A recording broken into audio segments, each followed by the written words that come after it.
afternoon.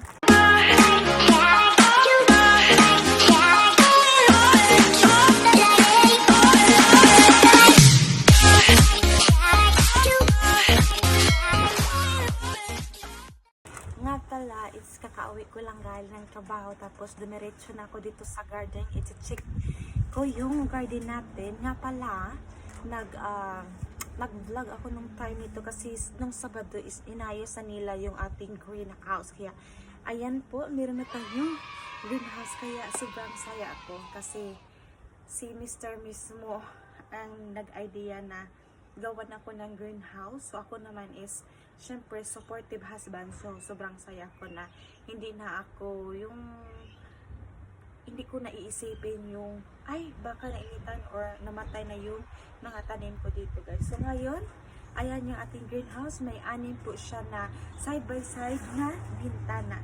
So tingnan na natin kasi nung time na nag-edit ako, nag-edit ako para maka-upload tayo guys, mag-update tayo ng garden kaso na-delay. So, ayun, nag-vlog tayo ulit. So, ipakita ko sa inyo. Ayan yung zipper niya. Dalawang zipper. Tapos, pwede mo siyang itali side by side para mabukas siya ng malaki. Ayan. Tapos, may 6 na parang bintana. Ayan. Ang laki niya hanggang doon. Ayan yung ating greenhouse. Loob ng ating greenhouse. Ito yung mga capsicum natin.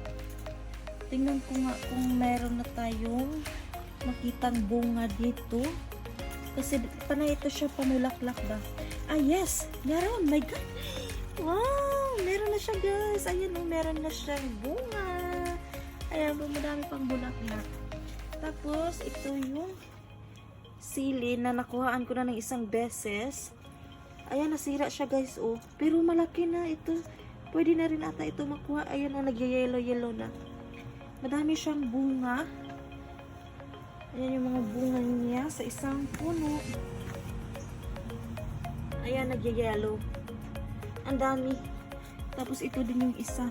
Daming bunga. Ayan. Ayan, nagyayelo din yung bunga. Ayan. Tapos yung lime natin, siguro kailangan ko to siyang i-replant. Kasi hindi pwede dito sa greenhouse natin. Noon is yung dahon niya is nagyayelo. Ngayon is hindi na. Tapos ito, yung kamatis na nalagay natin siya sa loob na sama sa ating greenhouse. Ayan, nag-yellow na din. Yung isa. Pero, yung beans, tingnan natin. May kulitis na naligaw. Ayan na, nadumihan na kasi nagdilig ako ngayon. May mga bulaklak ito guys. Madami pang bulaklak at saka yung purple natin. Ayan yung mga beans. May mga, ito is nakuhaan ko na dito. Nakarvest na ko ng one time. Hindi pa masyadong lumalabas yung bunga. Kasi, ayan o. Nakawaan ko na to. Pero madami pa siyang bulak. Ayan yung mga bulaklak. Ayun o da. Mga bulaklak yan. Tapos ito din. Ayan.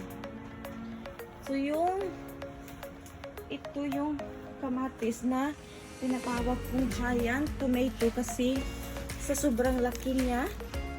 Ayan. At saka pati yung puno malaki. Ayan o. Ayan. Tapos ito yung maliit. Hello! Ay, madami pang pino-pino. Sobra. Ah! Ito, may yellow-yellow na rin siya guys. So, ayan. Tapos, ito. Ayan, meron na din yellow. Ayan. Madami yan. Doon sa loob. Hindi ko lang siya galawin para hindi matatanggal. Kasi matatanggal siya eh. Yan o, gumagapang na siya. Pero nilagyan ko siya ng ng tubo, dahon. Ito din. May mga bunga na lahat ng mga kamatis natin guys. Ayan. Tapos ito, may bunga siya pero sira. Tanggalin natin. Ayan. Malaki pa naman sana yung bunga. Tapos, ito din capsicum. Wala pa to, namulaklak na. Kaya ito yung hot chili. May mga bulaklak na rin guys. Oh. Tangkad. Ayan yung dalawang puno natin. So, yan yung ating greenhouse sa loob. Ayan. So, pero dito is empty siya kasi sama buhangin na na lupa. So, kailangan namin is bumili ng potting mix at saka compost. Imimix namin at saka ilagay dito para maging flat yung yung lupa dito para pantay siya ba. Ayan. So, labas tayo guys. Ganda yung may greenhouse ka guys. Alam nyo kung bakit. Winter, summer, ulan man, ganyan. Pwede ka makatanim. Yan lang. Tapos, safety din siya. So, ayan siya. So, ngayon is at the... Oh my God! Na-surprise naman ako nito guys. Tingnan nyo. Ang laki ng dalawang talong natin. Tapos, tingnan nyo yung dalawang talong na inano ko dito guys. Sobrang laki na. Ayan. Ilagay ko dito yung tubig. Ayan yung tubig. Pinapingaan ko lang. Ayan yung talong. Ang dami pang bulaklak. Ayan yung talong natin. Woo! Nakabalot. Binalot ko ito siya. Ayan, ganda tingnan. Ayan, ang dami pa doon guys. Ang ganda tingnan na mula.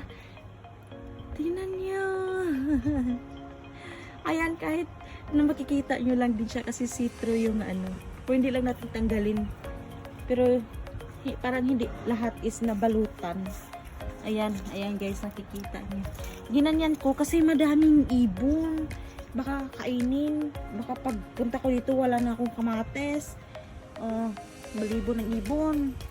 Ayan, nagigalo na din.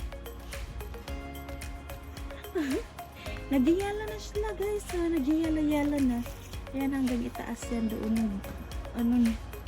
Malaki din. Oops! Hello! Ayan.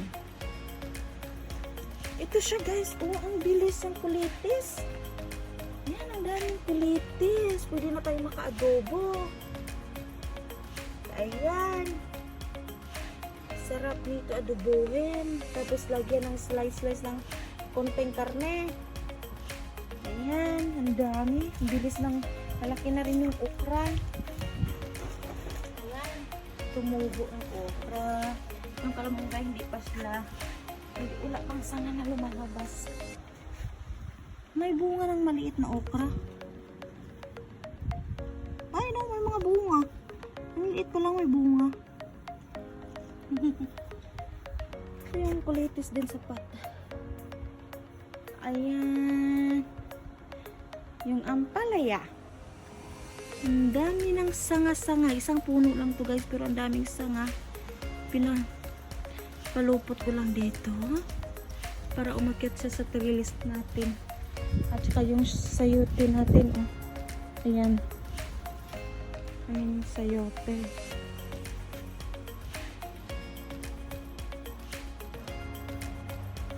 Ayan yung mais. Ang bilis oh, lumaki. Ang bilis. Oh. Wow. Wow guys, malapit na tayo makakain ng mais. Ayan. Ayan, ang dami. I mean, malaki na. Puntahan natin yung kalabasa. Ayan yung kalabasa. Ito is yung mga female na kalabasa. May mga female. Ayan yung mga female na kalabasa. Ayan. Ayan o. Doon. Meron o. Meron din dito. So, madami ng female na kalabasa, guys. Pero itong garlic, hindi ko alam kung makaano tayo ng garlic. So, magtanim lang tayo ulit ng garlic. Kasi habang nag-aayos sila dito guys, is naapakan. Ito oh.